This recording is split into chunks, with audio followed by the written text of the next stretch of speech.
المنار المنار المنار المنار المنار المنار المنار اے امین علم و فن، اے حکمتوں کے انجمن، تجھ پہ نازاں ہے چمن، تجھ پہ نازاں ہے چمن۔ السلام علیکم ورحمۃ اللہ وبرکاتہ۔ الحمد للہ وکفی والسلام علی عبادہ الذین اصطفی، اما بعد، قال اللہ تعالی فی القرآن المجید انا نحن نزلنا الذکر وانا لہ لحافظون۔ رب اشرح لی صدری ویسر لی امری واحلل عقدۃ من لسانی یفقہوا قولی۔ اللہم ارنا الحق حقا وارزقنا اتباعہ وارنا الباطل باطلا وارزقنا اجتنابہ، آمین یا رب العالمین۔ علوم القرآن کے گزشتہ دروس میں ہم نے نظم سلالۃ المفتاح کی 5ویں فصل کا آغاز کیا تھا۔ تو 5ویں فصل کا جو عمومی عنوان ناظم رحمہ اللہ تعالیٰ نے قائم فرمایا ہے وہ ہے فصل فیما یرجع الی المعانی المتعلقہ بالالفاظ، یعنی اس فصل میں ان مباحث کا تذکرہ ہے جن کا تعلق یعنی معانی کے ساتھ ہے، علم المعانی۔ تو اس کے حوالے سے ہم نے ابھی تک 2 ابواب کا مطالعہ مکمل کیا اور تیسرے باب کا پہلا حصہ بھی مکمل ہو چکا۔ تو پہلا جو اس میں باب آیا وہ الخبر والانشاء، یعنی معنی کے اعتبار سے جو کلام کی تقسیم ہوتی ہے خبریہ اور انشائی کلام، تو اس پہ بات آئی۔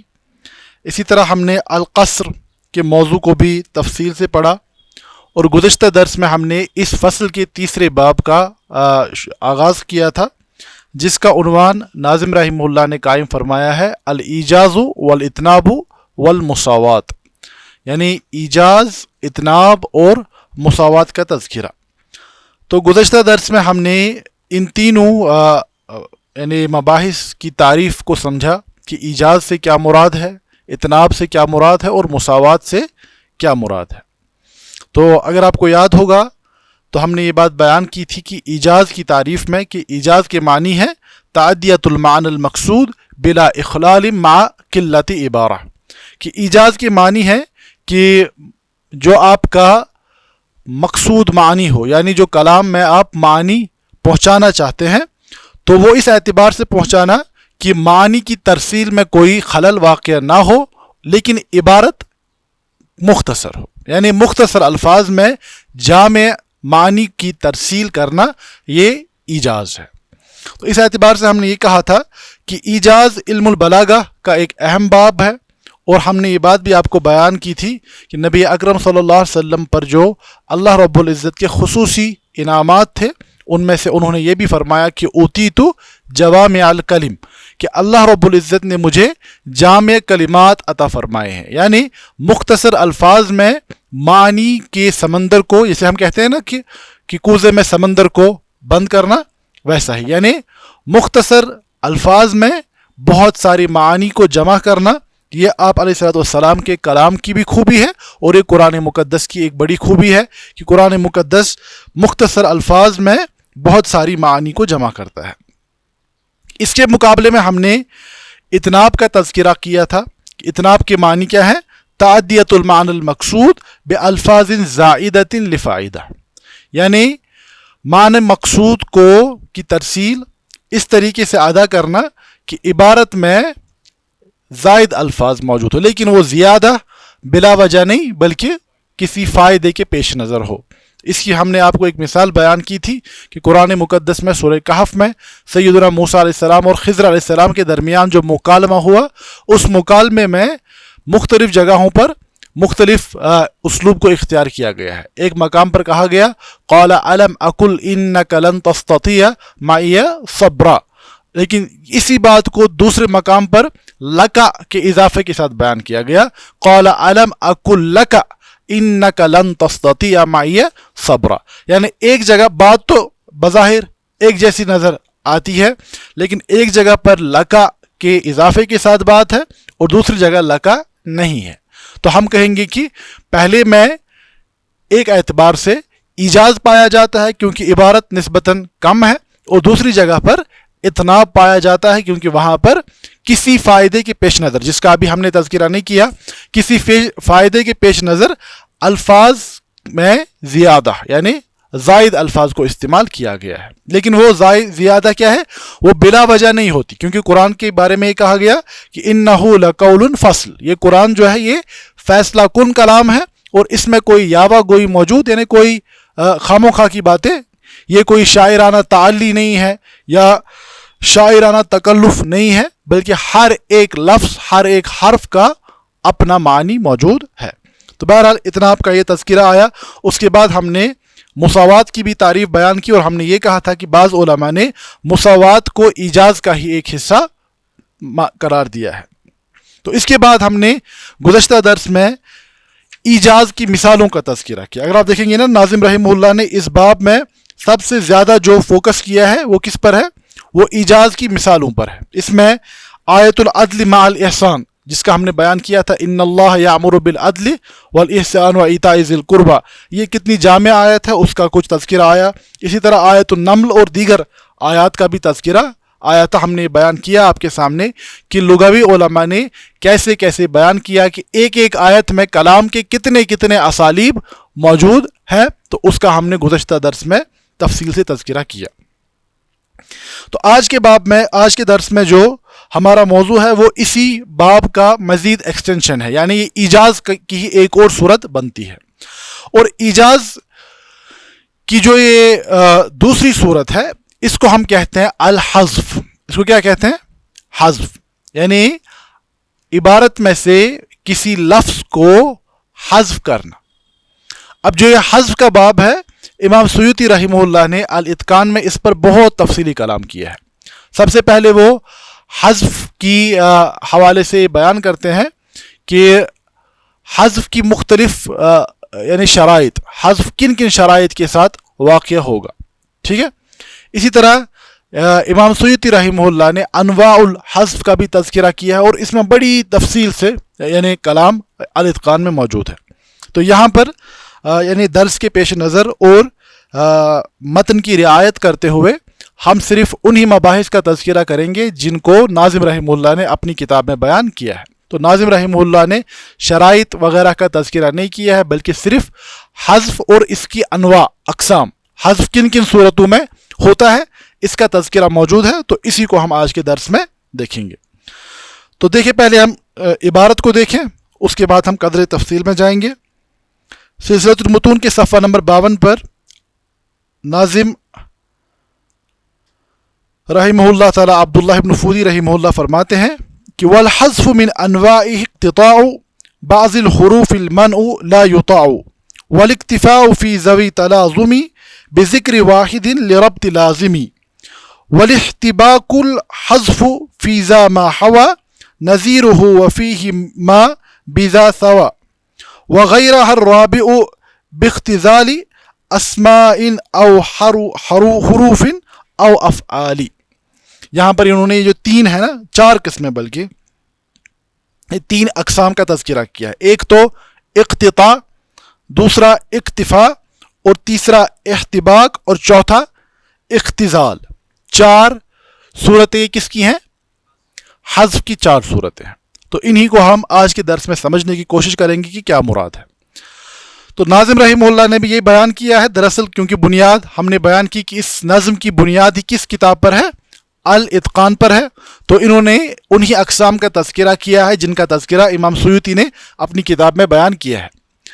تو امام سیوطی رحمہ اللہ کی ہی یہ عبارت آج کے درس میں جو سلائڈز آپ کو نظر آئیں گی یہ براہ راست الاتقان سے ماخوذ ہیں.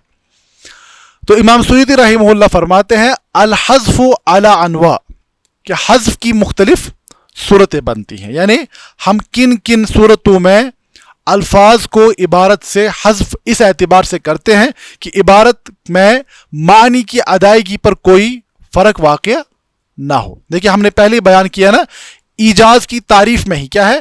تعدیت المعنی المقصود بلا اخلال، یعنی معنی جس معنی کی ترسیل مراد ہو وہ معنی بغیر کسی خلل کے پہنچائے، لیکن کیسے؟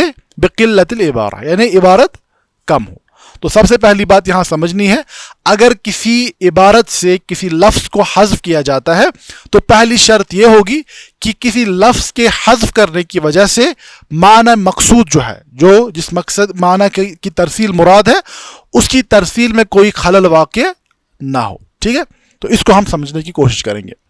تو فرماتے ہیں حذف کی مختلف انواع ہیں، 4 انواع کا تذکرہ کیا گیا ہے۔ پہلی فرماتے ہیں احدھا ما یسمى بالاقتطاع، پہلی صورت ہے جس کو ہم کیا کہتے ہیں؟ الاقتطاع۔ کیا کہتے ہیں؟ الاقتطاع، یہ حذف کی ایک صورت ہے، اور اس کی تعریف بیان کرتے ہوئے امام سیوطی فرماتے ہیں وَهُوَ حذف بعض حروف الکلمہ، یہ کیا ہے کہ کسی کلمے کے بعض حروف کو حذف کیا جائے۔ سمجھ آ رہی بات؟ حرف کسے ہم کہتے ہیں؟ دیکھیے، جو زبان ہوتی ہے، کوئی بھی زبان جو ہوتی ہے، زبان کا جو basic building block, fundamental building block ہوتا ہے، وہ اس کا حروف تہجی، جسے ہم الفابیٹ کہتے ہیں۔ تو حروف کا مجموعہ لفظ بنتا ہے، الفاظ کا مجموعہ پھر جملہ بنتا ہے۔ ٹھیک ہے، تو اس اعتبار سے ہم کہیں گے کہ کلمہ کیا ہوتا ہے، یا لفظ یا کلمہ، یہ حروف کا مجموعہ ہوتا ہے۔ ٹھیک ہے، مثال کے طور پر اگر میں الف، ہا، میم، دال کو الگ الگ کروں تو یہ کیا ہے؟ یہ حروف ہے۔ لیکن اگر میں ان سب کو جمع کر کے بتاؤں ایک لفظ کی صورت میں تو کیا بنے گا؟ یہ احمد بن جائے گا۔ ٹھیک ہے، تو ہم کیا کہیں گے کہ کلمہ یا لفظ جو ہوتا ہے یہ حروف کا مجموعہ ہوتا ہے۔ اب اقتطاع کی صورت میں کیا ہوتا ہے کہ کوئی لفظ جن کلمات پر مشتمل ہو، جن حروف پر مشتمل ہوتا ہے، ہم کسی حرف کو حذف کرتے ہیں۔ پورا لفظ حذف نہیں ہوتا، بلکہ کیا ہوتا ہے؟ کسی لفظ کا کوئی حرف یعنی حذف ہو جاتا ہے۔ ٹھیک ہے، تو فرماتے ہیں امام سیوطی رحمہ اللہ فرماتے ہیں وَأَنْكَرَ ابن العصیر، کہ امام ابن عصیر نے اس قسم کی، ابن عصیر کی مشہور کتابیں ہیں، ان میں سے ایک مشہور کتاب کون سی ہے؟ النہایہ فی غریب الحدیث والاثر۔ ٹھیک ہے، تو ابن العصیر رحمہ اللہ فرماتے، امام سیوطی فرماتے ہیں کہ ابن عصیر نے حذف کی اس قسم کو قرآن مقدس میں اس کے پائے جانے کا انکار کیا ہے۔ یعنی انہوں نے حذف کی اس صورت کا انکار تو نہیں کیا، لیکن ان کے قول کے مطابق قرآن مقدس میں حذف کی یہ صورت موجود نہیں ہے۔ لیکن فرماتے ہیں امام سیوطی رحمہ اللہ وَرُدَّ، ان کے اس قول کا رد کیا گیا ہے، اور علماء نے یہ فرمایا بِأَنَّ بَعْضَهُمْ جَعَلَ مِنْهُ فَوَاتِحَ السُّوَرِ، کہ بعض علماء نے جو سورتوں کے آغاز میں حروف مقطعات ہیں اس کو اس میں شامل کیا ہے، کیونکہ ہم نے یہ بات غالباً اس سے پہلے بھی آپ کے سامنے بیان کی ہے کہ بعض علماء نے، جن میں سیدنا عبداللہ ابن عباس رضی اللہ عنہما سے بھی آثار منقول ہیں، کہ انہوں نے فرمایا کہ حروف مقطعات جو ہیں یہ بنیادی طور پر اللہ اور رسول اللہ علیہ السلام کے درمیان گویا کہ ایک کوڈ کی صورت ہے۔ ٹھیک ہے، اور اس کی تعویل میں مثال کے طور پر فرماتے ہیں کہ الف لام میم جو ہے یہ 3 الفاظ کا ایک ایک حرف، سارٹ آف ایبریویشن، یہ ایبریویشن کے طرز پر ہے، اور اس کا کیا ہے؟ الف ماخوذ ہے اللہ سے، اور لام ماخوذ ہے جبریل سے، اور میم ماخوذ ہے محمد صلی اللہ علیہ وسلم سے۔ اور فرماتے ہیں اس کی تعریف کیا ہے؟ من اللہ بواسطۃ جبریل الی محمد صلی اللہ علیہ وسلم، جیسے ہم خط کے آغاز میں کرتے ہیں نا، یہ ایڈریس لکھتے ہیں کہ ٹو اور فرام۔ ٹھیک ہے، تو فرماتے ہیں الف لئی ایک تعویل ہے، اس کی آپ تفسیر کی کتابوں میں باقی تفاصیل بھی موجود ہیں، جو یہاں ہمارے درس سے مطابق جو بات ہے میں وہ بیان کر رہا ہوں کہ الف لام میم کی جو توجیہ کی گئی وہ کیا ہے؟ من اللہ، الف کس کی طرف اشارہ کر رہا ہے؟ اللہ کی جانب۔ اسی طرح بواسطۃ جبریل، جبریل کے علیہ السلام کے ذریعے سے الی محمد صلی اللہ علیہ وسلم، تو میم محمد صلی اللہ علیہ وسلم کی جانب اشارہ ہے۔ ٹھیک ہے، تو فرماتے ہیں بعض علماء نے اقتطاع کو کس پر محمول کیا ہے؟ حروف مقطعات پہ، علی القول بأن کل حرف منہا اسم من اسمائہ کما تقدم۔ فرماتے ہیں کہ علماء نے یہ بات بیان کی ہے کہ حروف مقطعات کا ہر کوئی حرف اللہ رب العزت کے کسی نہ کسی یعنی اسماء حسنہ میں سے کسی نہ کسی اسم پر دلالت کرتا ہے۔ ٹھیک ہے، اور فرماتے ہیں وَدَّعَ بَعْضُهُمْ أَنَّ الْيَاء، فرماتے ہیں اس سے زائد بھی بعض علماء نے حروف مقطعات کے علاوہ بھی دیگر صورتوں کا تذکرہ کیا ہے. تو فرماتے ہیں بعض علماء نے مثال کے طور پر یہ دعویٰ کیا کہ سورہ مائدہ کی آیت نمبر جو 6 ہے جس میں یہ کہا گیا وَامْسَحُوا بِرُؤُوسِكُمْ، یہاں پر یہ با کیا ہے، حرف جر ہے یا اور کچھ ہے. تو بعض علماء نے یہ بات بیان کی دراصل یہ کیا ہے، یہ اول کلمت بعض وَامْسَحُوا بَعْضَ رُؤُوسِكُمْ، جو ہمارا سر کا مسح ہوتا ہے اس میں کیا ہم کرتے ہیں، 1/4 سر کا مسح ہوتا ہے. تو فرماتے ہیں کہ یہ کیا ہے، بعض رؤوسکم، اور یہ با جو ہے یہ دلالت بعض پر کرتا ہے، یہ بعض میں سے اقتطاع کی صورت اختیار کر کے، ٹھیک ہے، بعض میں سے صرف با کو اختیار کر کے عین اور ضاد کو حذف کیا گیا ہے. سمجھ آ رہی بات؟ اسی طرح فرماتے ہیں ثم حذف الباقی. دوسری مثال فرماتے ہیں وَمِنْهُ قِرَاءَةُ بَعْضِهِمْ، کہ اس کی دوسری مثال بعض معروف قراتوں میں کیا ہے، سورہ زخرف کی آیت نمبر 77 میں کہ وَنَادَوْا يَا مَالِ، ہم جو حفص عاصم والی قرات پڑھتے ہیں اس میں کیا ہے وَنَادَوْا يَا مَالِكُ لِيَقْضِيَ عَلَيْنَا رَبُّكَ، کہ جہنمی جب جہنم کی آزمائشوں سے، جہنم کے عذاب سے اکتا جائیں گے اور تڑپ تڑپ کر کیا پکاریں گے، جہنم کا جو داروگا ہے اس کو کیا کہیں گے کہ اے مالک، مالک نام ہے کس کا، جہنم کے داروگا کا، اس سے کہیں گے کہ اے مالک تمہارا رب ہمارا کچھ فیصلہ کرتے. ٹھیک ہے، تو فرماتے یہاں پر ترغیب کے سیغے کے ساتھ کیا پڑھا گیا ہے، یا مالی، مالک پورا نہیں پڑھا گیا ہے. فرماتے کیوں، وَلَمَّا سَمِعَ بَعْضُ السَّلَفِ قَالَ مَا أَغْنَى أَهْلُ النَّارِ عَنِ التَّرْخِيمِ وَعَجَبَ بَعْضُهُمْ بِأَنَّهُمْ لِلشِّدَّةِ مَا هُمْ فِيهِ عَجَزُوا عَنْ إِتْمَامِ الْكَلِمَةِ. یہ دیکھیے اس قرات میں جہنم کی شدت کو زیادہ واضح کیا گیا ہے. کبھی کبھار جب انسان پیاس، بھوک اور تکلیف کی شدت میں ہوتا ہے یہ نام بھی پورا ادا نہیں کر پاتا ہے، یعنی ایسی شدت کہ انسان ایسی پیاس، تھکاوٹ، بھوک اور آزمائش میں مبتلا ہے کہ یہ کسی پکارنے والے کا نام پورا ادا نہیں کر پاتا ہے. ٹھیک ہے، تو فرماتے ہیں اس شدت کی وجہ سے یہ جہنم کے داروگا کا نام مکمل ادا نہیں کر پائیں گے. یہ کیا کہیں گے، یا مال، اصل میں ترخیم یعنی سافٹنس آواز میں پیدا کی جاتی ہے کس اعتبار، کس کے لیے، عجز یعنی کم ہمتی کے اظہار کے لیے. تو کہیں گے یا مالی، کشمیری ہم کہتے ہیں تریشن کہاں پہ مجھا سا، تو اس سے پھر بات بھی صحیح سے ادا نہیں ہو پاتی. تو یہاں پر بھی کیا ہے، اب اس قرات کے مطابق مالک میں سے کیا ہوا ہے، کاف کا حرف، کاف کا حذف ہوا ہے. تو ہم کیا کہیں گے یہاں پر، یہ حذف کی کون سی صورت ہے، یہ حذف کی اقتطاع والی صورت ہے. اقتطاع کے معنی ہی ہے کہ کسی لفظ کے بعض کلمات کو حذف کیا جائے. لفظ کو حذف نہیں کیا گیا، مالک پورا حذف نہیں کیا گیا، بلکہ مالک کے کاف کو حذف کیا گیا. سمجھ آ رہی بات؟ اسی طرح سورہ کہف میں ہم بھی جو قرات پڑھتے ہیں اس میں ہم کیا پڑھتے ہیں، لیکن هو اللہ ربی. تو فرماتے اذ الاصل لیکن انا حذفت حمزۃ انا تخفیفا وادغمت النون فی النون.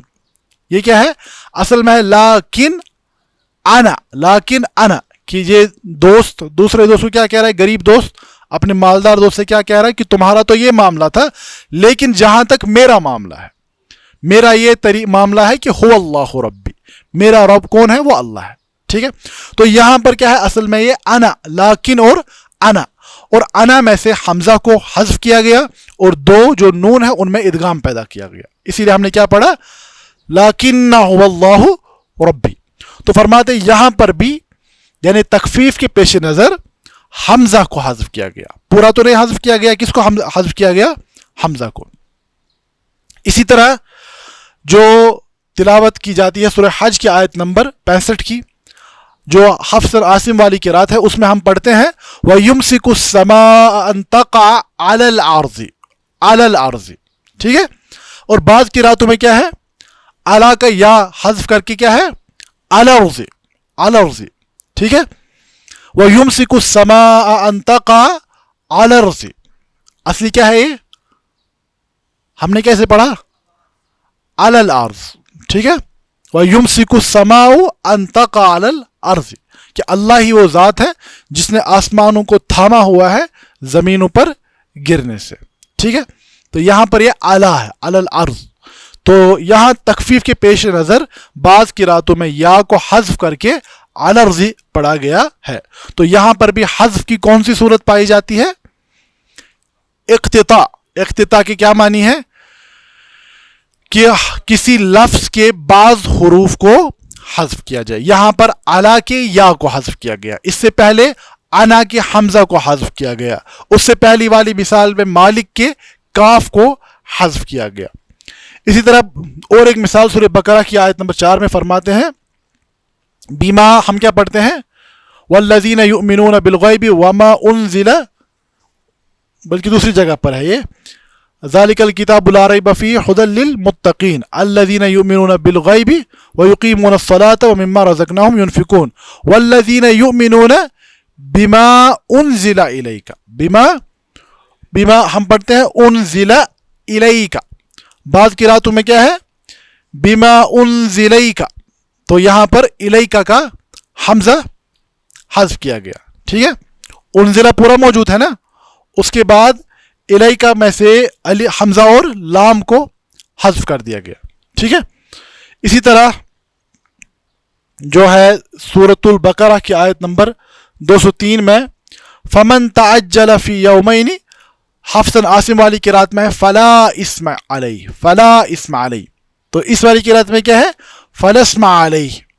فلا اسم علیہ میں سے کیا ہے؟ حمزہ کو حذف کر دیا گیا. اسی طرح سورہ مدثر کی آیت نمبر 35 میں ہم کیا پڑھتے ہیں؟ انہا لإحدى الکبر, انہا لإحدى الکبر. یہاں پر کیا ہے؟ انہا لإحدى الکبر. ٹھیک ہے, تو یہاں پر بھی حمزہ کو حذف کر دیا گیا. تو یہ مختلف مثالیں کس چیز کی ہیں؟ اقتطاع. اقتطاع کے کیا معنی ہے؟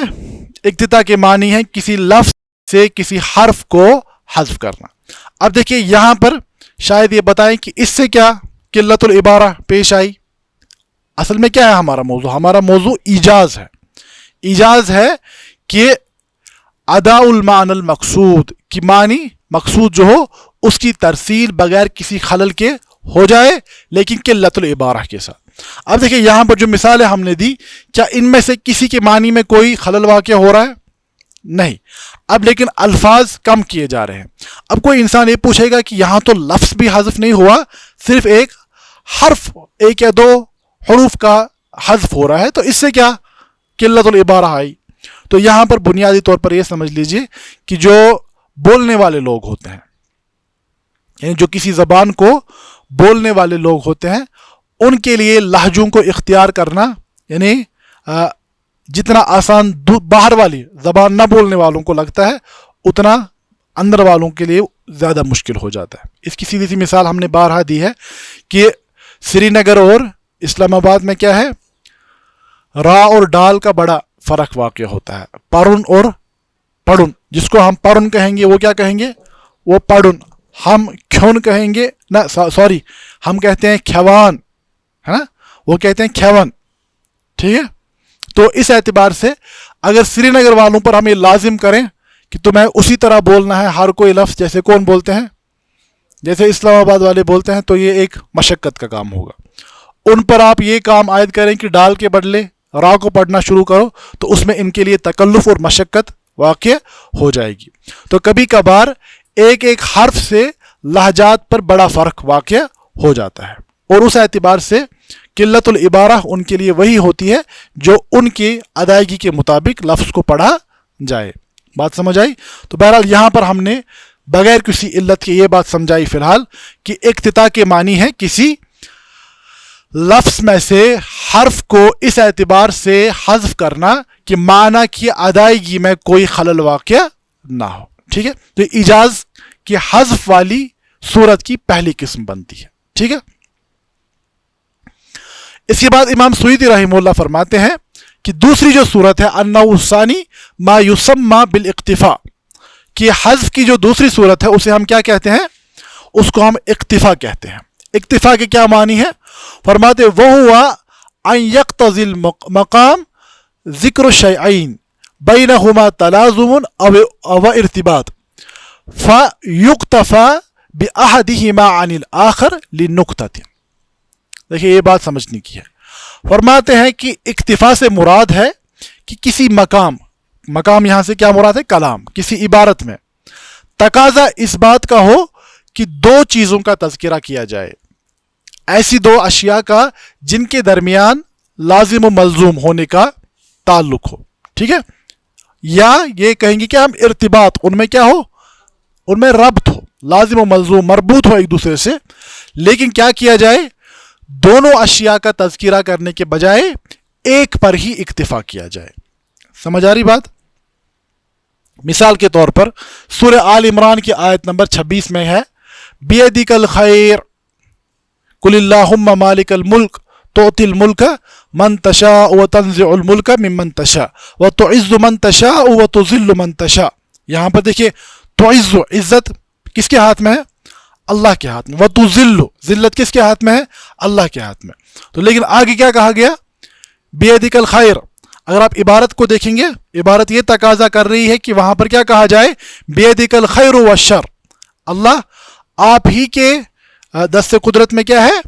خیر و شر دونوں آپ ہی کی مرضی سے واقع ہوتے ہیں. ٹھیک ہے، لیکن یہاں پر عبارت میں صرف کیا کہا گیا؟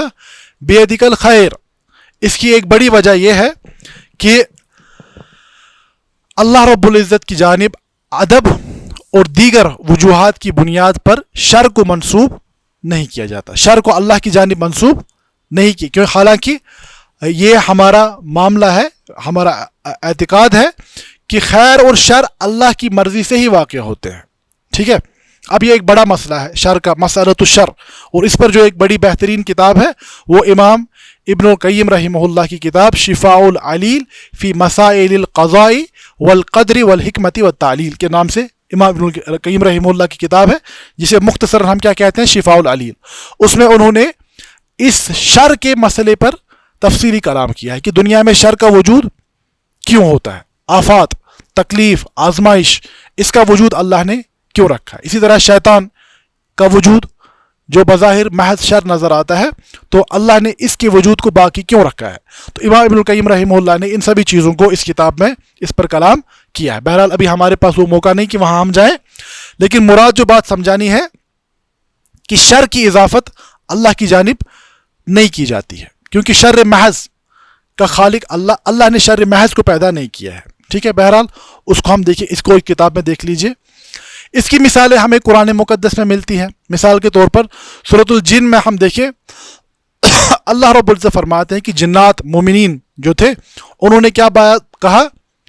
وَأَنَّا لَا نَدْرِي أَشَرٌ أُرِيدَ بِمَنْ فِي الْأَرْضِ أَمْ أَرَادَ بِهِمْ رَبُّهُمْ رَشَدًا. ہم یہ بات نہیں جانتے کہ زمین والوں کے ساتھ شر کا فیصلہ ہوا ہے. یہاں پر فاعل کا تذکرہ اریدہ صیغہ مجہول میں بیان کیا گیا ہے. یہاں پر یہ نہیں کہا گیا کہ اللہ نے ان کے ساتھ شر کا فیصلہ کیا ہے، بلکہ صیغہ مجہول میں بیان کیا گیا، فاعل کو حذف کیا گیا ہے. وَأَنَّا لَا نَدْرِي أَشَرٌ أُرِيدَ بِمَنْ فِي الْأَرْضِ أَمْ أَرَادَ بِهِمْ رَبُّهُمْ رَشَدًا. اور جب رشد، ہدایت کا تذکرہ آیا، وہاں پر منسوب کیا گیا کس کی جانب؟ اللہ ربہم، کیا ان کے رب نے ان کے لیے رشد و ہدایت کا فیصلہ کیا ہے. تو یہاں پر اس آیت میں بھی یعنی شر کو اللہ کی جانب منسوب نہیں کیا گیا اور خیر کو کہاں کی جانب منسوب کیا گیا؟ اللہ کی جانب. ٹھیک ہے، اسی طرح اگر ہم دیکھیں گے کہ سیدنا ابراہیم علیہ السلام کا جو تذکرہ ہے، اور غالباً سورہ طٰہٰ میں جہاں تک میری یادداشت جا رہی ہے سورہ طٰہٰ میں موجود ہے. تو سیدنا ابراہیم علیہ السلام نے جب اپنی قوم کے باطل معبودوں سے برات کا اظہار کیا، تو برات کا اظہار جب انہوں نے فرمایا تو کہا فَإِنَّهُمْ عَدُوٌّ لِّي إِلَّا رَبَّ الْعَالَمِينَ. تمہارے یہ معبود جو ہیں یہ میرے دشمن ہیں سارے، میں ان سے برات کا اظہار کرتا ہوں سوائے عالموں کے رب العالمین سے. اب رب العالمین کی آگے اوصاف بیان کر رہے ہیں. الذی هو خلقنی، الذی خلقنی فہو یہدین. الذی کے ذریعے سے واضح کیا گیا وہ رب العالمین وہ ذات ہے جس نے مجھے پیدا کیا اور جو مجھے راستہ دکھاتا ہے. والذی هو یطعمنی ویسقین، اور وہ رب جو مجھے کھلاتا ہے اور پلاتا ہے. یعنی یہاں پر کھلانا، پلانا، پیدا کرنا، ہدایت دینا، یہ سارے کیا ہیں؟ یہ خیر ہے، اور ان خیر کی نسبت کہاں کی جانب کی گئی؟ اللہ کی جانب۔ اب اس کے بعد ایک شر کا تذکرہ ہو رہا ہے، فرماتے وَإِذَا مَرِضْتُ فَهُوَ يَشْفِينِ، اور جب میں بیمار ہوتا ہوں۔ یہ نہیں کہا کہ جب وہ مجھے بیمار کرتا ہے، حالانکہ صحت، بیماری سب اللہ کی جانب سے ہے، لیکن ابراہیم علیہ السلام نے کیا فرمایا؟ وَإِذَا مَرِضْتُ، جب میں بیمار ہوتا ہوں۔ اب اس کے بعد خیر پھر سے ہے، شفا۔ پھر یہ نہیں کہا کہ میں دوا لیتا ہوں شفا ہو جاتی ہے، پھر کیا کہا؟ فَهُوَ يَشْفِينِ، وہ مجھے شفا دیتا ہے۔ یعنی خیر کو کہاں کی جانب منسوب کیا گیا؟ اللہ کی جانب، اور شر کو اللہ کی جانب منسوب نہیں کیا جاتا۔ اسی لیے اللہ کے نبی علیہ السلام نے بھی جو دعا سکھائی کہ فرمایا وَالْخَيْرُ بِيَدَيْكَ وَالشَّرُّ لَيْسَ إِلَيْكَ، کہ اللہ سارا کا سارا خیر کے مالک آپ ہی ہیں، اور شر کو آپ کی جانب منسوب نہیں کیا جاتا۔ اب یہ اللہ کی جانب شر کو منسوب کیوں نہیں کیا جاتا؟ تو اس کے لیے آپ ابن القیم رحمہ اللہ کی کتاب کو دیکھیں، تفسیر اس میں موجود ہے۔ تو یہاں موضوع کی طرف واپس آتے ہوئے جو ہماری بات تھی کہ اس آیت میں بھی اگر آپ کلام کو پورا دیکھیں گے، کلام کے کانٹیکسٹ کو، تناظر کو دیکھیں گے، کیا موجود ہے وہاں پر؟ کہ قُلِ اللَّهُمَّ مَالِكَ الْمُلْكِ تُؤْتِي الْمُلْكَ مَن تَشَاءُ، کہ دینے والا بھی کون ہے؟ اللہ۔ تو دینا، ملک عطا ہونا، یہ کیا ہے؟ یہ خیر ہے۔ وَتَنزِعُ الْمُلْكَ مِمَّن تَشَاءُ، اور جس سے چھینتا بھی ہے، کون چھینتا ہے؟ اللہ۔ چھیننا کیا ہے؟ چھیننا خیر ہے کہ شر ہے؟ چھیننا بظاہر تو شر ہے۔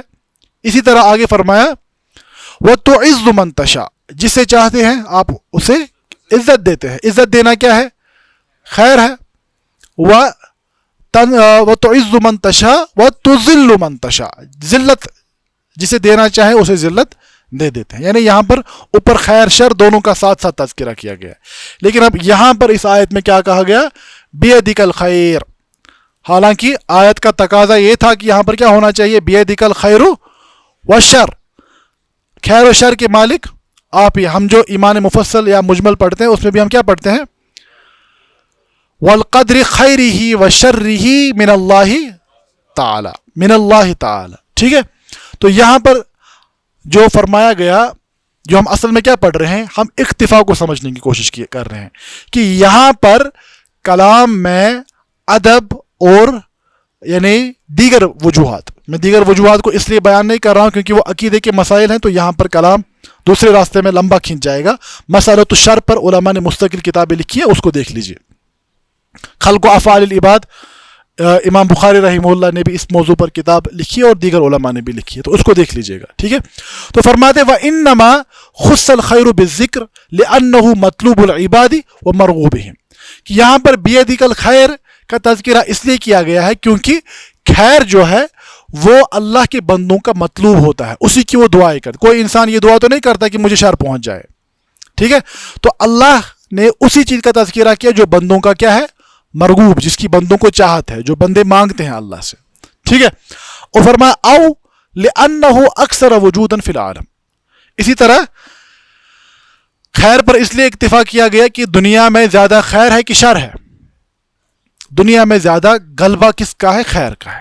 اب یہ انسانوں کی کوتاہ نظری یا ناشکری ہوتی ہے کہ انسان خیر کو نظر انداز کر کے یعنی شر پر ہی اپنی نظریں جما لیتے ہیں۔ ٹھیک ہے، انسان کی زندگی میں بے شمار نعمتیں ہیں، لیکن کوئی تکلیف پہنچ گئی تو ایک دم سے، اور اللہ رب العزت فرماتے ان الانسان خلق حلوا واذا مسه الشر جزوعا، جیسے ہی کوئی تکلیف مبتلا ہو جاتا ہے تو جزا فضا کے عالم میں یہ یعنی چیخنا چلانا شکوے شکایتیں یہ ایک دم سے شروع کر دیتا ہے، نعمتیں ساری نظر انداز کر کے۔ تو بہرحال فرمایا کہ یہاں پر خیر کا تذکرہ اس لیے کیا گیا اور شر کو اس لیے چھوڑا گیا کیونکہ عالم میں وجود زیادہ غالب کس کا ہے؟ خیر کا ہے۔ وہ فرماتے یا تو ایک وجہ یہ بھی ہے او لأن اضافت الشر الى اللہ لیس من باب الآداب، اور یہ بھی وجہ ہے کہ اللہ کی طرف شر کو منسوب کرنا ادب کے خلاف ہے، جیسا کہ اللہ کے نبی صلی اللہ علیہ وسلم نے صحیح مسلم کی روایت موجود ہے سکھایا والشر لیس الیک، اللہ شر آپ کی جانب منسوب نہیں کیا جاتا۔ ٹھیک ہے، تو یہاں پر کیا بات ہے؟ موضوع کی طرف آئے، تفصیلات میں کھو نہ جائیں، ہے نا, کبھی کبھار ہم تفسیرات پہ ایسے چلے جاتے ہیں کہ اصل موضوع چھوٹ جاتا ہے. ہم سمجھنے کی کوشش کر رہے ہیں اکتفا کی تعریف کو. اکتفا کی تعریف میں ہم نے یہ بات بیان کی, اکتفا سے مراد ہے وہ ان یقتضی المقام ذکر الشیئین بینہما تلازم وارتباط, کہ مقام جو ہے, کوئی عبارت کوئی کلام, وہاں پر تقاضا کلام کا کیا ہوتا ہے کہ ایسی دو اشیاء کا تذکرہ کیا جائے جو لازم و ملزوم ہے یا جن کے درمیان ایک ربط موجود ہے, لیکن دونوں چیزوں کا تذکرہ کرنے کے بجائے ایک ہی چیز پر اکتفا کیا جاتا ہے. ٹھیک ہے, تو یہاں پر ہم نے کہا اس کی مثال میں خیر اور شر کلام میں خود کانٹیکسٹ میں موجود ہے, لیکن اکتفا کس پر کیا گیا, خیر پر خالی اکتفا کیا گیا. تو اس کا کیا مطلب ہوا کہ جتنی عبارت ہونی چاہیے تھی, الفاظ جتنے ہونے چاہیے تھے, اس الفاظ میں سے کی تعداد میں سے بعض حروف کو, الفاظ کو کیا کیا گیا, چھوڑ دیا گیا, حذف ہو گیا. حذف کس کی قسم ہے, کلام میں ایجاز کی قسم ہے. سمجھ آ رہی بات؟ اسی کی دوسری مثال امام سیوطی رحمہ اللہ بیان کرتے ہیں, وَمِنْهَا وَلَهُ مَا سَكَنَ فِي اللَّيْلِ وَالنَّهَارِ, اللہ کی ہی ملکیت ہے ہر وہ چیز جو قرار سکون پکڑتی ہے رات و دن میں. ٹھیک ہے, کیا اس کا کیا مطلب ہوا؟ کیا یہ مطلب ہے کہ جو چیزیں سکون کی حالت میں ہیں وہ اللہ کی ملکیت میں ہیں, اور جو چیزیں سکون کے بجائے حرکت میں ہیں اللہ رب العزت کا ان پر کوئی قابو نہیں؟ یہ مراد ہو سکتی ہے؟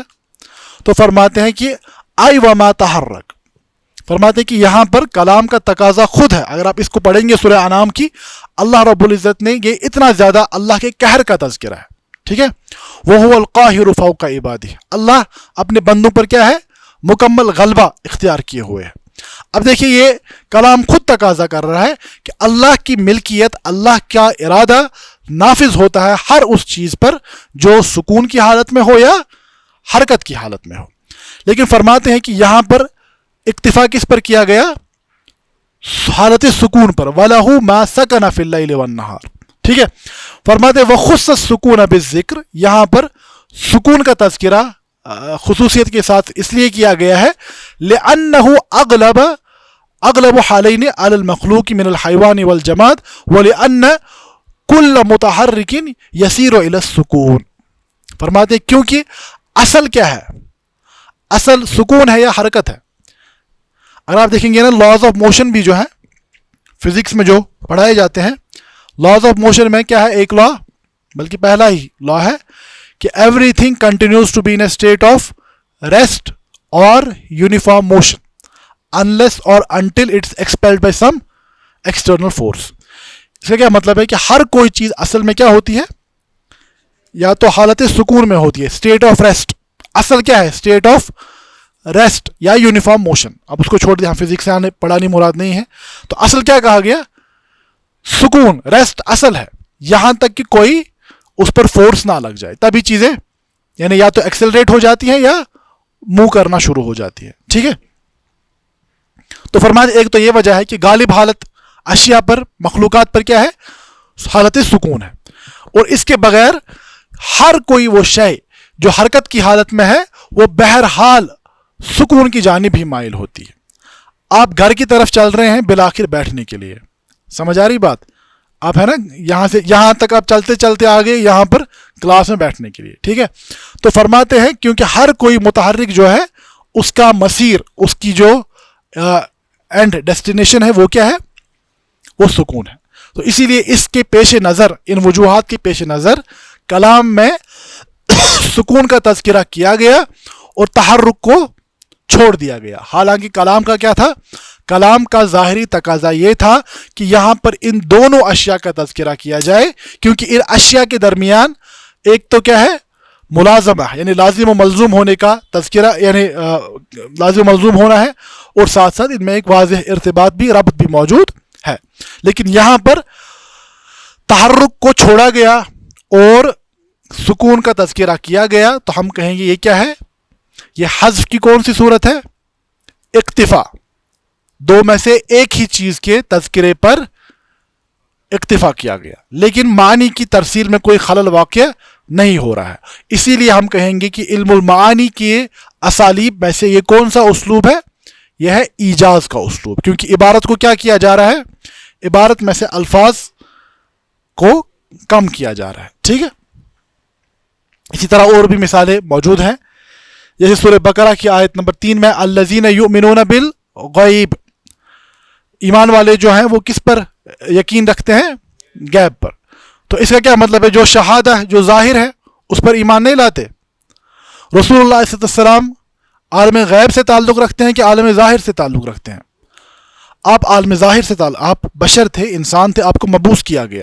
ٹھیک ہے, تو ایک حقیقت ہے, وہ اللہ کے نبی علیہ السلام کیا ہے؟ وہ عالم حقیقت سے تعلق رکھتے ہیں نا, بطور بشر جب ان کی بعثت ہوئی. ٹھیک ہے, ہم ان پر ایمان لاتے ہیں. اسی طرح قرآن مقدس یہ عالم غیب سے تعلق رکھتا ہے کہ ہمارے ساتھ تعلق رکھتا ہے. اس کا ارتباط تو دونوں جانب ہے, لیکن ہمارے پاس موجود ہے, ہم اس پر ایمان لاتے ہیں کہ نہیں. ٹھیک ہے, تو اس اعتبار سے یہاں پر ہے یؤمنون بالغیب والشہادہ, یہ غیب پوشیدہ جو چیزیں ہیں اور جو چیزیں ظاہر ہیں دونوں پر ایمان لاتے ہیں. ٹھیک ہے, لیکن اکتفا کس پر کیا گیا؟ ایمان بالغیب پر ہی خالی. کیوں؟ فرماتے ہیں لأن الایمان بکل منہما واجب, غیب و شہادت دونوں پر ایمان لانا کیا ہے؟ واجب ہے.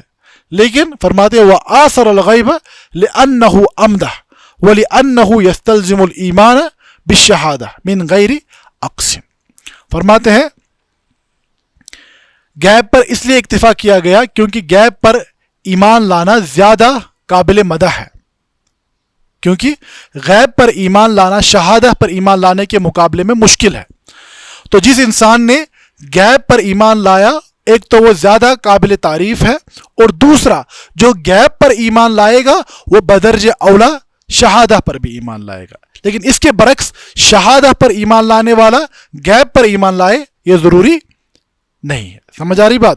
تو یہاں پر فرماتے ہیں کہ غیب پر اکتفا کیا گیا, حالانکہ کلام کا تقاضا کیا تھا؟ یہاں پر شہادہ کا بھی تذکرہ ہوتا. تو غیب کا تذکرہ کر کے شہادہ کی طرف اشارہ تو باقی رکھا گیا, لیکن حذف لفظ کو کیا گیا. اسی لیے ہم کہیں گے کہ یہ کون سی حذف کی صورت ہے؟ یہ اکتفا کی صورت ہے. اور اکتفا کلام کے کس اسلوب کی صورت بنتی ہے؟ ایجاز کی صورت. ایجاز میں سے حذف, اور حذف کی اقسام میں سے کون سی قسم ہے؟ اکتفا. بات سمجھ آ رہی ہے؟ اسی طرح اور بھی مثالیں ہیں, ان کو آپ دیکھ لیجئے گا. رب المشارق, یہ تو خالی ہے, مشارق کا رب خالی تھوڑی ہے. دوسری جگہ تو کہا گیا رب المشرقین و رب المغرب ہے, رب المشرق والمغرب. لیکن اس آیت میں سورہ صافات کی آیت نمبر 5 میں وہ رب المشارق بیان کیا گیا. تو یہاں پر مغارب خود موجود ہے, اور یہ حذف کی کون سی صورت ہے؟ اکتفا والی صورت ہے. اسی طرح سورہ بقرہ کی آیت نمبر 2 میں کہا گیا ہدی للمتقین. کیا اس کا مطلب یہ ہے کہ کفار کے لیے قرآن میں ہدایت نہیں ہے؟ اب یہ ہدایت کی دو سطحوں کا تذکرہ ہے. ایک تو ہوتا ہے ہدایت البیان یا ہدایت الارشاد بھی جسے کہا جاتا ہے, دوسری ہوتی ہے ہدایت التوفیق. ٹھیک ہے, ایک دیکھیے ہدایت البیان, یہ کہا گیا کہ یہ صحیح ہے, یہ غلط ہے, یہ ایمان ہے, یہ کفر ہے, اس کو بیان کیا گیا. ٹھیک ہے, تو یہ کفار سے چھپا ہوا تو نہیں ہے نا. ابو جہل بھی قرآن سنتا تھا تو وہ یہ بھی سمجھتا تھا کہ قرآن کیا کہہ رہا ہے, جہنم کن کے لیے ہے, جنت کن کے لیے ہے. یعنی ہدایت البیان والارشاد یہ ایمان والوں اور کفار دونوں کے لیے موجود ہے.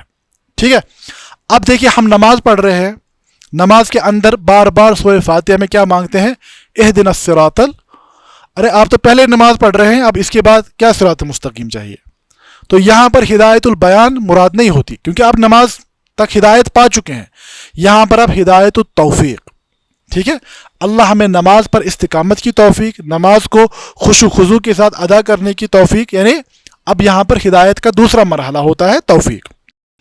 تو ہم یہاں پر کہیں گے کہ اگر ہدایت البیان کو مراد لیں, ہدایت البیان ایمان والوں کے لیے, متقی لوگوں کے لیے بھی ہے اور کفار کے لیے بھی ہے.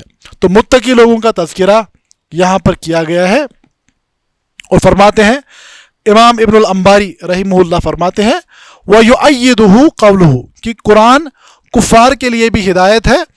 اس کی تائید کہاں پر ہوتی ہے؟ اسی سورہ بقرہ کی آیت نمبر 185 میں کیا کہا گیا؟ ھذا بیان للناس. ایک جگہ کہا گیا کہ یہ بیان ہے, دوسری جگہ کہا گیا ھدی للناس. یہ کیا ہے؟ یہ ہدایت ہے لوگوں کے لیے. اور الناس ہم نے پڑھا ہے یہ کیا ہے؟ عموم کا صیغہ ہے, اور صیغہ عموم میں کفار اور مسلمان دونوں شامل ہو جائیں گے۔ تو یہاں پر متقین کا تذکرہ کیا گیا کیونکہ وہ اصل میں پھر اس ہدایت سے فائدہ اٹھاتے ہیں۔ کفار کے پاس ہدایت البیان موجود ہوتی ہے لیکن وہ اس سے ہدایت التوفیق نہیں پاتے، ٹھیک ہے، اسی لیے متقین کا تذکرہ کیا گیا کیونکہ ان کی ہدایت کامل ہوتی ہے اور کفار کی ہدایت ناقص ہوتی ہے۔ سمجھ آ رہی بات؟ تو یہاں پر ناقص کا تذکرہ چھوڑ کر کامل کو بیان کیا گیا، اور یہ کون سی صورت بنتی ہے حذف کی؟ یہ حذف کی اکتفا والی صورت بنتی ہے، اور اکتفا کلام میں ایجاز کے اسلوب کی صورت ہے۔ بات سمجھ آئی؟ اس کے بعد تیسری صورت جو ہے فرماتے ہیں النوع الثالث ما یسمى بالاحتباق۔ تیسری صورت کیا ہے؟ احتباق۔ یہ کس کی صورت ہے؟ حذف کی صورت۔ فرماتے ہیں امام سیوطی رحمہ اللہ وَهُوَ مِنْ أَلْطَفِ الْأَنْوَاءِ وَأَبْدَعِهَا وَقَلَّ مَنْ تَنَبَّهَ لَهُ أَوْ نَبَّهَ عَلَيْهِ مِنْ أَهْلِ الْفَنِّ وَالْبَلَاغَةِ۔ امام سیوطی کے یہاں ایسا دعویٰ بہت پایا جاتا ہے، فرماتے ہیں کہ یہ حذف کی بہت ہی لطیف، بہت ہی باریک صورت ہے جس کے بارے میں بہت کم لوگ واقف ہو۔ تو ہم یہاں پر کہیں گے کہ اگر ہدایت البیان کو مراد لیں، ہدایت البیان ایمان والوں کے لیے، متقی لوگوں کے لیے بھی ہے اور کفار کے لیے بھی ہے۔ تو متقی لوگوں کا تذکرہ یہاں پر کیا گیا ہے، اور فرماتے ہیں امام ابن الانباری رحمہ اللہ فرماتے ہیں وَيُؤَيِّدُهُ قَوْلُهُ کہ قرآن کفار کے لیے بھی ہدایت ہے۔ اس کی تائید کہاں پر ہوتی ہے؟ اسی سورہ بقرہ کی آیت نمبر 185 میں کیا کہا گیا؟ ھذا بیان للناس۔ ایک جگہ کہا گیا کہ یہ بیان ہے، دوسری جگہ کہا گیا ھدی للناس۔ یہ کیا ہے؟ یہ ہدایت ہے لوگوں کے لیے، اور الناس ہم نے پڑھا ہے یہ کیا ہے؟ عموم کا صیغہ ہے، اور صیغہ عموم میں کفار اور مسلمان دونوں شامل ہو جائیں گے۔ تو یہاں پر متقین کا تذکرہ کیا گیا کیونکہ وہ اصل میں پھر اس ہدایت سے فائدہ اٹھاتے ہیں۔ کفار کے پاس ہدایت البیان موجود ہوتی ہے لیکن وہ اس سے ہدایت التوفیق نہیں پاتے، ٹھیک ہے، اسی لیے متقین کا تذکرہ کیا گیا کیونکہ ان کی ہدایت کامل ہوتی ہے اور کفار کی ہدایت ناقص ہوتی ہے۔ سمجھ آ رہی بات؟ تو یہاں پر ناقص کا تذکرہ چھوڑ کر کامل کو بیان کیا گیا، اور یہ کون سی صورت بنتی ہے حذف کی؟ یہ حذف کی اکتفا والی صورت بنتی ہے، اور اکتفا کلام میں ایجاز کے اسلوب کی صورت ہے۔ بات سمجھ آئی؟ اس کے بعد تیسری صورت جو ہے فرماتے ہیں النوع الثالث ما یسمى بالاحتباق۔ تیسری صورت کیا ہے؟ احتباق۔ یہ کس کی صورت ہے؟ حذف کی صورت۔ فرماتے ہیں امام سیوطی رحمہ اللہ وَهُوَ مِنْ أَلْطَفِ الْأَنْوَاءِ وَأَبْدَعِهَا وَقَلَّ مَنْ تَنَبَّهَ لَهُ أَوْ نَبَّهَ عَلَيْهِ مِنْ أَهْلِ الْفَنِّ وَالْبَلَاغَةِ۔ امام سیوطی کے یہاں ایسا دعویٰ بہت پایا جاتا ہے، فرماتے ہیں کہ یہ حذف کی بہت ہی لطیف، بہت ہی باریک صورت ہے جس کے بارے میں بہت کم لوگ واقف ہو پاتے ہیں، یہاں تک کہ اہل فن، اہل البلاغہ میں سے بھی بہت کم ایسے لوگ ہوتے ہیں جو حذف کی اس صورت کو سمجھنے میں کامیاب ہوتے ہیں۔ فرماتے ہیں وَلَمْ أَرَحْ إِلَّا فِي شَرْحِ بَدِيعَةِ الْأَعْمَى لِرَفِيقِهِ الْأَنْدَلُوسِي۔ فرماتے اور میں نے حذف کی اس صورت کا تذکرہ نہیں پایا کتابوں میں سوائے الأعمى، ان کا مکمل نام مجھے ذہن سے ابھی یاد نہیں آ رہا ہے مجھے، جیسے ہم امام آرج پڑھتے ہیں تو ان کا نام آرج تھوڑی تھا، پورا نام تھا ان کا، ٹھیک ہے۔ آمش پڑھتے ہیں، ان کا کیا نام تھا پورا؟ سلیمان العامش، ٹھیک ہے۔ اسی طرح آما ان صاحب کا نام ہے، تو ان کا پورا نام ابھی مجھے یاد نہیں آ رہا ہے، کتاب میں آپ دیکھ سکتے ہیں۔ امام یہ جو شعیب ارناؤت صاحب کی تحقیق اس پر ہے الاتقان پر، اس پہ نیچے انہوں نے نام لکھا ہے۔ تو فرماتے ہیں ان کی جو کتاب پر شرح لکھی گئی ہے اندلسی کے ذریعے سے، انہوں نے اس کا تذکرہ کیا، احتباق کا تذکرہ کیا ہے۔ اور اسی طرح فرماتے ہیں امام بدر الدین زرکشی نے اپنی کتاب، ان کی کتاب کا نام کیا ہے؟ بدر الدین زرکشی رحمہ اللہ کتاب کا نام ہے البرہان فی علوم القرآن، ٹھیک ہے۔ تو فرماتے ہیں امام زرکشی نے اپنی برہان میں اس کا تذکرہ تو کیا ہے وَلَمْ يُسَمِّ حَاذَا، لیکن انہوں نے حذف کی اس صورت کو احتباق نہیں کہا ہے، بلکہ کیا کہا ہے؟ الحذف المقابلی۔ امام زرکشی نے کیا نام رکھا ہے؟ احتباق کا کیا نام انہوں نے بیان کیا ہے؟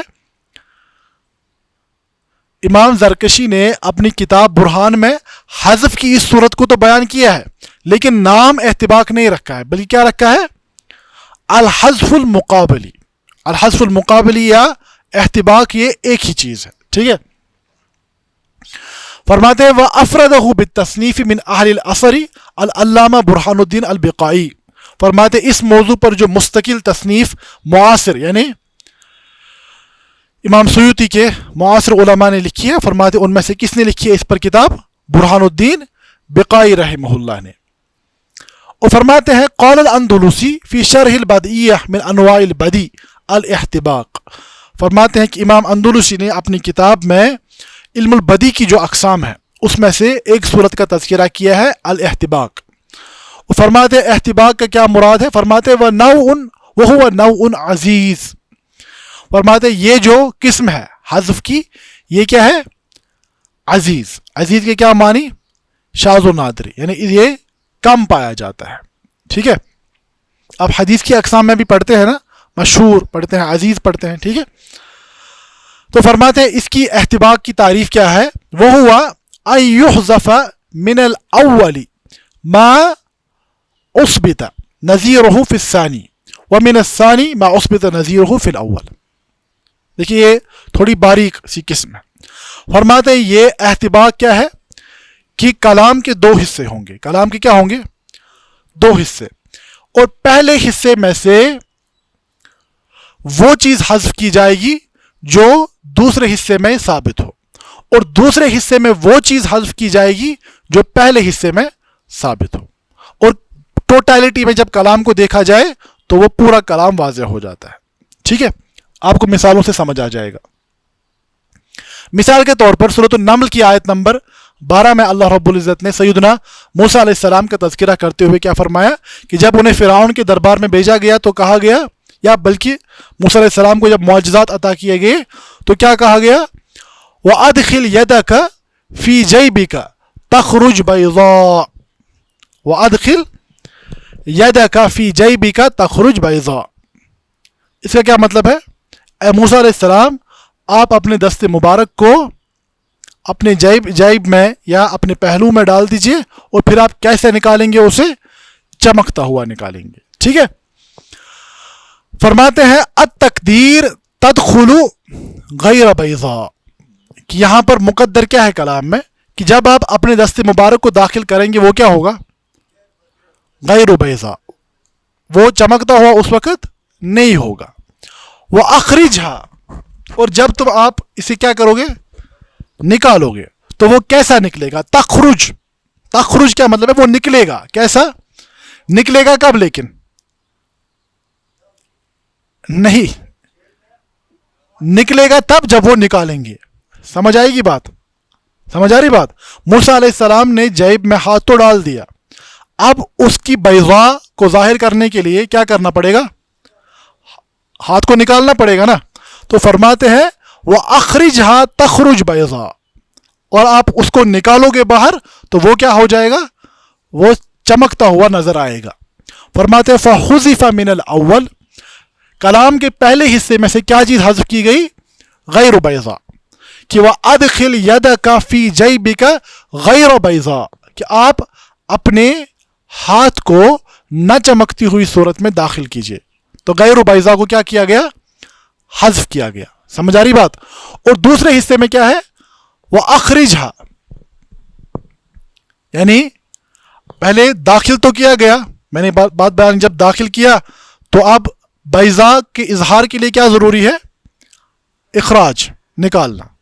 تو یہاں پر اخراج کو حذف کیا گیا. کلام کے دوسرے حصے میں کیا کیا گیا؟ اخراج کو حذف کیا گیا. سمجھ آ رہی بات؟ تو کلام کے پہلے حصے سے وہ حصہ حذف کیا گیا جو دوسرے حصے میں موجود ہے.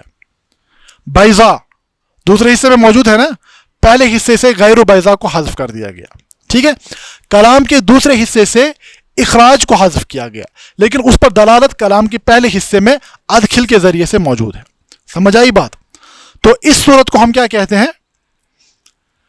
حذف کی اس صورت کو ہم کیا کہتے ہیں؟